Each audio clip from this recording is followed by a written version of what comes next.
படிக்கும் போதே வேலை வேண்டுமா? வெளிநாட்டில் வேலை வேண்டுமா? வாங்க Amrita international institute of hotel management, Thadagam road, Kovai. தொடர்புக்கு 9578109555.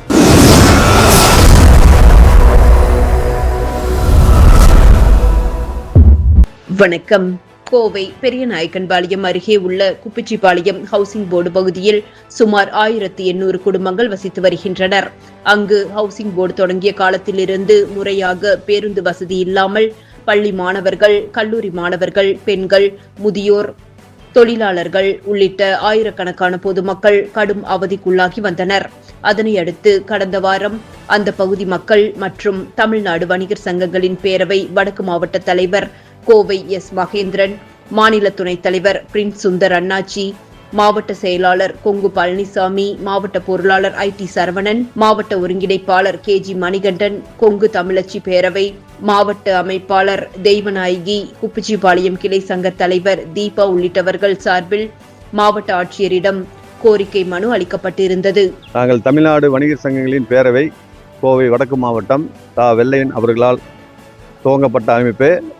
எங்களுடைய மாநில தலைவர் டைமண்ட் ராஜா வெள்ளையன் அவர்களுடைய வலியுறுத்தின் பேரில் ஹவுசிங் யூனிட் பெரியநாயக்கன்பாளையம் பகுதியிலே வசிக்கக்கூடிய ஒரு 1500 மக்களுடைய நீண்ட நாள் கோரிக்கையான பேருந்து வசதி மற்றும் ஒரு 10 அம்ச கோரிக்கைகளை போன வாரம் மாவட்ட ஆட்சியாளரிடம் இந்த மக்கள் சார்பாக, எங்களுடைய வணிகர் சங்கங்களின் சார்பாக, இங்கே இருக்கும் நிர்வாகிகளின் சார்பாக கோரிக்கை மனு ஒன்றை நாங்கள் அளித்தோம். அதனுடைய பரிசீலனை செய்து அதன் வாயிலாக இன்று முதல் முறையாக பேருந்து வசதியை மாவட்ட ஆட்சியாளர் மூலமாகவும் மாவட்ட இந்த தொகுதி எம்எல்ஏ, இங்கே இருக்கிற பகுதி மக்கள் அனைவருடைய ஆசைக்கிணங்க இன்று பேருந்து இந்த பகுதிக்கு வரவழைக்கப்பட்டுள்ளது. மேலும் கவுண்டம்பாளையம் தொகுதி சட்டமன்ற உறுப்பினர் கனிமொழி சந்தோஷ் இந்த பிரச்சனையை நேரில் ஆய்வு செய்து போக்குவரத்து துறை அதிகாரிகளுடன் பேச்சுவார்த்தை நடத்தி பேருந்து சேவையை விரிவுபடுத்துவதற்கான நடவடிக்கைகளை மேற்கொண்டார். இந்த நிலையில் இன்று முதல் 104ஆம் எண் அரசு பேருந்து சேவை குப்பிச்சிபாளையம் ஹவுசிங் போர்டு பகுதி வரை சுமார் 3 கிலோமீட்டர் நீட்டிக்கப்பட்டு இயக்கப்படுகிறது. இதன் மூலம் 1800க்கும் மேற்பட்ட குடும்பங்கள் நேரடியாக பயனடைய உள்ளன.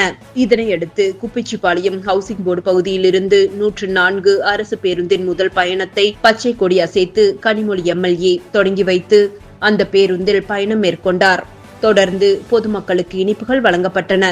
எம்எல்ஏவுக்கு தமிழ்நாடு வணிகர் சங்கங்களின் பேரவை மற்றும் குப்பிச்சிபாளையம் ஹவுசிங் போர்டை சேர்ந்த மக்கள் சால்வைகள் அணிவித்து நன்றி தெரிவித்தனர். மேலும் ஹவுசிங் போர்டு பகுதியில் நிலவி வரும் சாக்கடை பிரச்சினைகள், அங்கன்வாடி மையத்திற்கு காம்பவுண்ட் உள்ளிட்ட பல கோரிக்கைகளை மனுக்களாக பொதுமக்கள் வழங்கினர். இந்த விழாவில் தமிழக வெற்றிக் கழக ஒன்றிய செயலாளர் சுரேஷ்குமார், ஒன்றிய பொருளாளர் ராஜ்குமார், ஒன்றிய துணை செயலாளர் கருப்பசாமி, பேரூர் கழக இணை செயலாளர் அருண்குமார், ஒன்றிய நிர்வாகி ஹரிஹரன் உள்ளிட்ட நிர்வாகிகள், தமிழ்நாடு வணிகர் சங்கங்களின் பேரவை நிர்வாகிகள் மற்றும் பொதுமக்கள் திரளாக கலந்து கொண்டனர். அப்படிங்கிறது பாத்தீங்கன்னா மக்களுக்காக மட்டும் அந்த ஒரு தாட் ப்ராசஸ் தான் நிறைய போயிட்டு இருக்குங்க. தயவு செய்து இந்த ஷால் போடுற வேலையை கொஞ்சம் இன்னையோட விடுங்க. உண்மையிலே அந்த ஷால் இருக்கக்கூடிய இந்த அமௌண்ட் எல்லாம் நம்ம சேர்த்து வச்சா நம்ம இடத்துக்கு நம்ம எதுனாலுமே செஞ்சுக்கலாம்.